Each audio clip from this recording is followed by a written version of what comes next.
Leah's life turned upside down when she was abandoned by her husband, Jonas, after giving birth to 3 black children. She was kicked out of her home, struggling alone with pain and loneliness. 10 years passed in bitterness and humiliation. Leah still tried to raise her children alone, while Jonas completely cut off contact. One day, at the hospital where Leah had just given birth to her 4th baby, a terrible event happened. Jonas, in an uncontrollable rage, appeared suddenly, throwing Leah's luggage bags down in front of the hospital gate. He screamed and threw things, despite the intervention of security staff. They were forced to restrain him when Jonas began assaulting one of them. After the fight, Jonas was taken to the holding room. In anger, he confided to the security guards that Leah had cheated on him, blaming his non-blood children. But the truth that Jonas doesn't know is that, although they are both white, Leah and Jonas both carry dominant black genes from their ancestors, a rare but real genetic ability. Meanwhile, Leah faces postpartum pain without any support. She was still lying in the hospital bed, helplessly listening to her children's cries. That day's events not only recreated the pain but also made her feel more helpless than ever. The story of Leah and Jonas is a lesson in misunderstanding, prejudice, and the power of motherly love. She had to fight not only with society's judgment but also with betrayal from her partner. While Jonas must face the consequences of actions guided by ignorance and blind anger, Leah demonstrates great strength to protect and nurture her children. When Leah looked into Jonas' suspicious eyes, she couldn't understand what had thrown her life into this chaos. From a cheerful, life-loving woman, she became a single mother abandoned by her husband, just because of the skin color of the children she gave birth to. The moment Jonas rushed out of the delivery room without looking back, Leah's feeling was only extreme confusion. He left without explanation, leaving only a hateful message that she should go back to the black man with whom he claimed she had an affair. In the hospital room, with children crying next to her, Leah felt extremely lonely. She tried to contact Jonas in every way, from calls to text messages, but all were in vain. He seemed to have erased every trace of her from his life. Heartbroken and alone, Leah sought sole comfort from caring for her children, who had no idea that their skin color had become the cause of family breakdown. In her desperate moments, Leah began to wonder if there was anything she could do to prove to Jonas and the world that she was a good mother, no matter the color of her children's skin. She is determined to learn about genetics, wishing to discover the mystery behind her children's skin and prove that she has not betrayed Jonas. Leah's journey to find the truth leads her to unexpected discoveries about her family history and that of Jonas, revealing that they both have black ancestors. With this new understanding, Leah not only strengthened her self-esteem but also found the strength to stand up against the racism and baseless prejudice she had endured. Leah's story is not only a story of heartbreak and loss, but also a powerful message of resilience, acceptance, and the unconditional love a mother has for her children, no matter what. Tell the situation. The moment Leah's life was thrown into disarray, she knew she needed someone she could trust to help, and that was none other than her mother, Agatha. Agatha immediately responded to her daughter's call. When she heard about what had happened, she couldn't believe that the joy of welcoming new children could lead to the demise of a family. However, no questions were asked. Agatha acted immediately. Agatha arranged for Leah's belongings to be shipped to her home, which would serve as a temporary refuge for Leah and her children. She then returned to the hospital, where Leah was still dealing with the mental and physical pressures of postpartum. Upon arriving, Agatha was like a new source of energy, providing support not only physically but also mentally. When Leah was too tired to take care of the 3 children, Agatha took over. Not only did she help Leah breastfeed, but she also made sure all 3 children slept peacefully without disturbing their mother. During those difficult early days, Agatha's presence became a strong support for Leah. The loss of Jonas was not only a loss in terms of the relationship but also a severe psychological shock for Leah. She had hoped that giving birth would bring new joy and happiness to her life, but instead, it caused her to lose her partner. Late at night Leah often wondered why, while for many people giving birth was the most wonderful thing, for her it was the cause of pain. In times like these, Agatha is not just a mother, but also a companion, someone who guides Leah through her grief and begins to think about the future. She helps her daughter see things from a new perspective, encouraging Leah to dig deeper into herself and her family's past, to decipher the genetic mystery that has led to her children's skin color.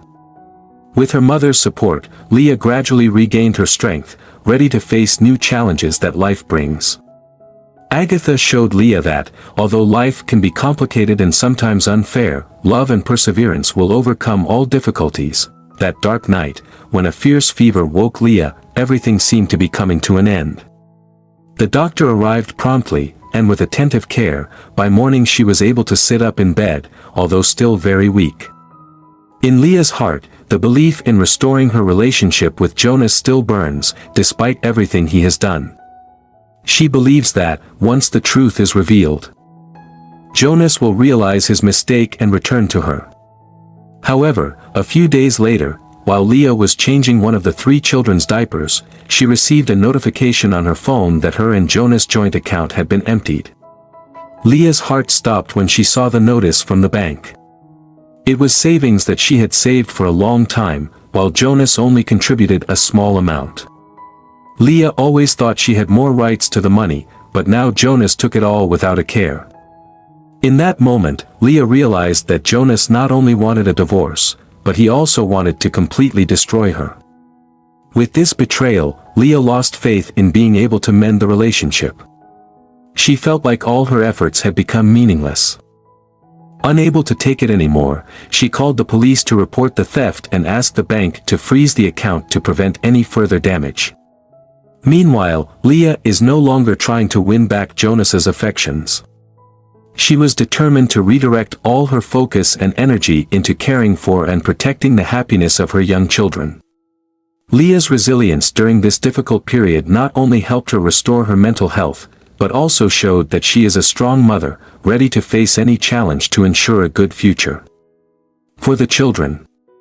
Leah's story is not only a fight for justice but also a journey to rediscover herself, reaffirming her personal strength in the face of betrayal and extreme suffering.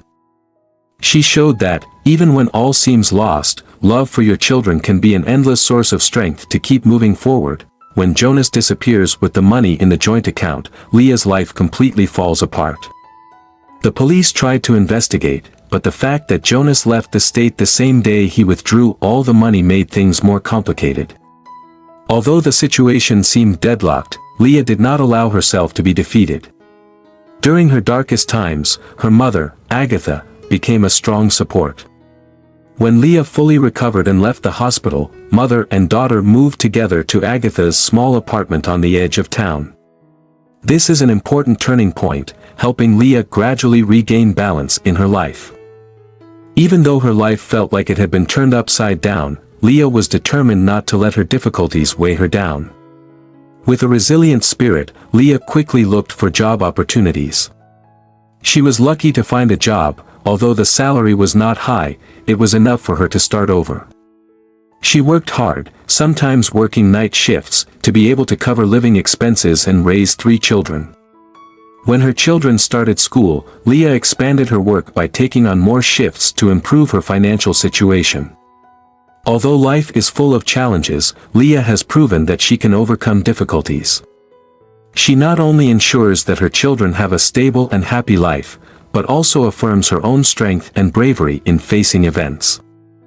Leah has gradually found balance, not only in her finances but also in her personal life, helping her and her children have a brighter future.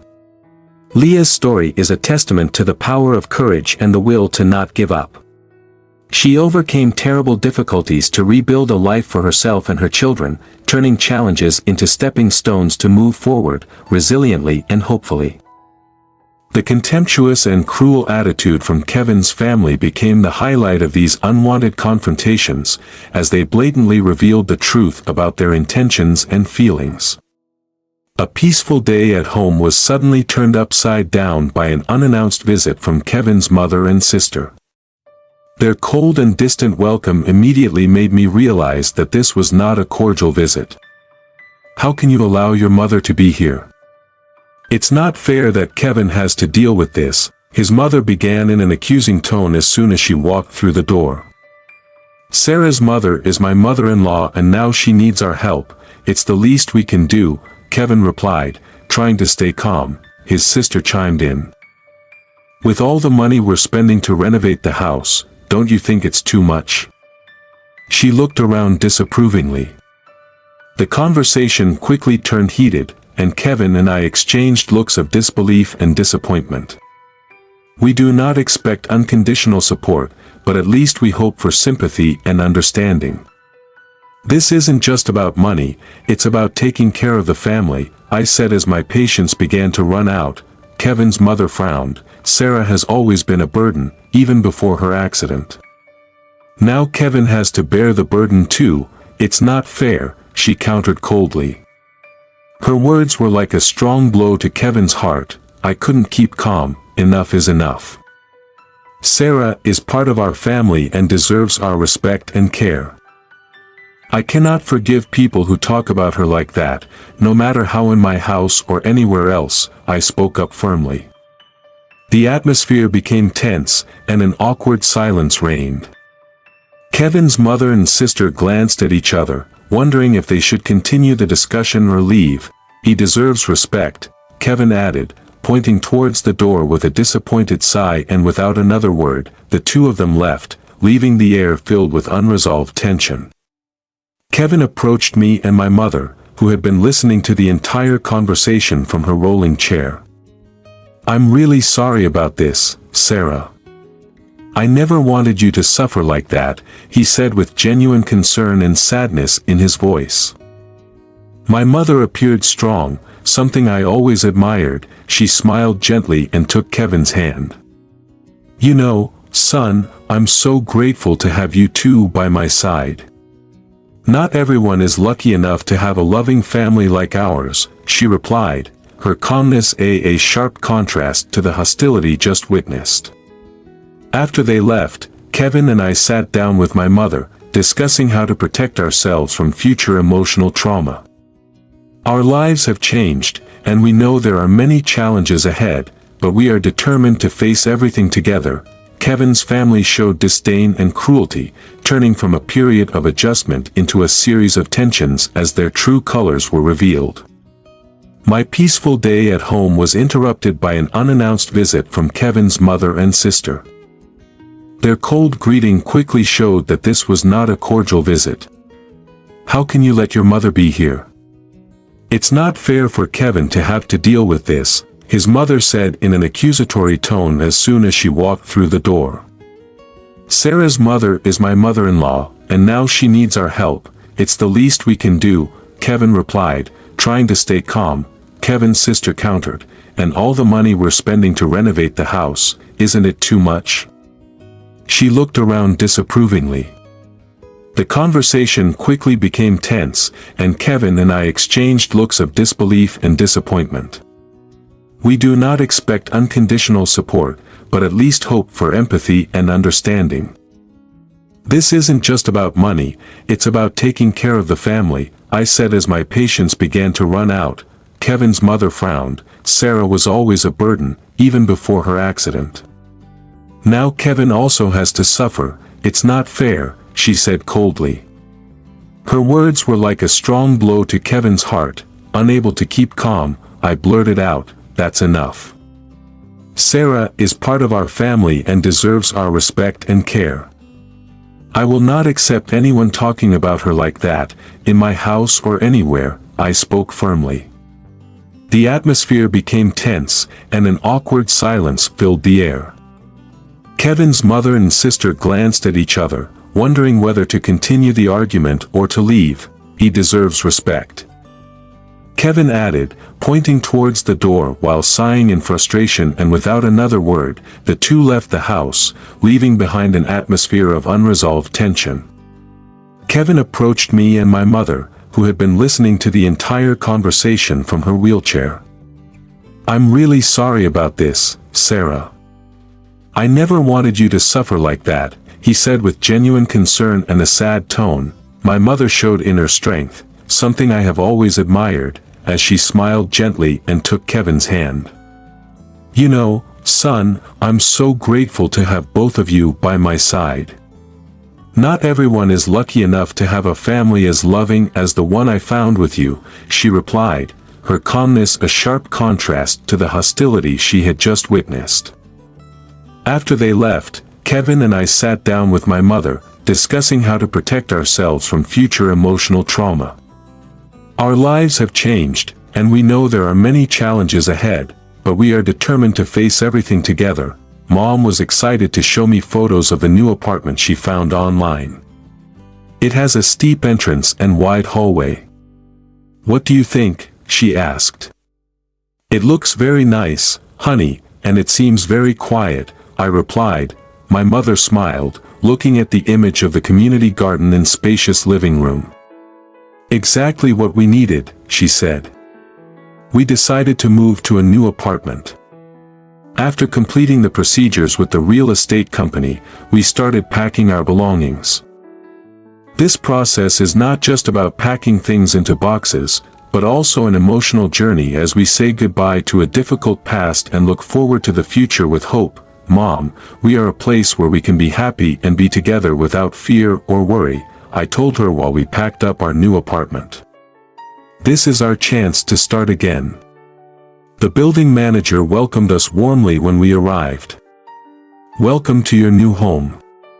Hope you find the peace you're looking for, he said. We hung Kevin's pictures on the wall and arranged everything so that it was easy for my mother to reach. It feels different here, doesn't it, Mom?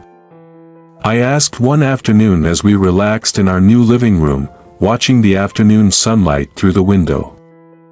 Yes, it's like we can finally breathe easier, my mother agreed.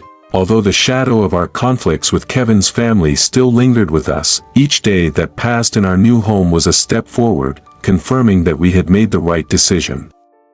The apartment is not only a physical shelter but also a space for us to heal mental wounds, close the past and rebuild our lives with new hopes and dreams. The process of fighting back and starting over was not easy, but knowing that every day we were getting closer to a brighter future gave us the strength to continue.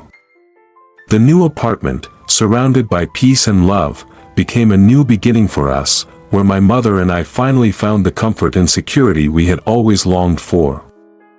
Kevin, although no more, his preparation for the future through his life insurance policies has left a legacy of love and security for us.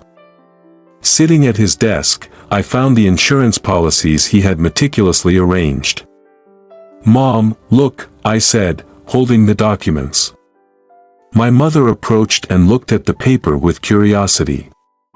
Kevin left us with such good protection, she said, her voice filled with gratitude. When my mother excitedly showed me pictures of the new apartment she found online, she asked, it has a steep entrance and wide hallways. What do you think?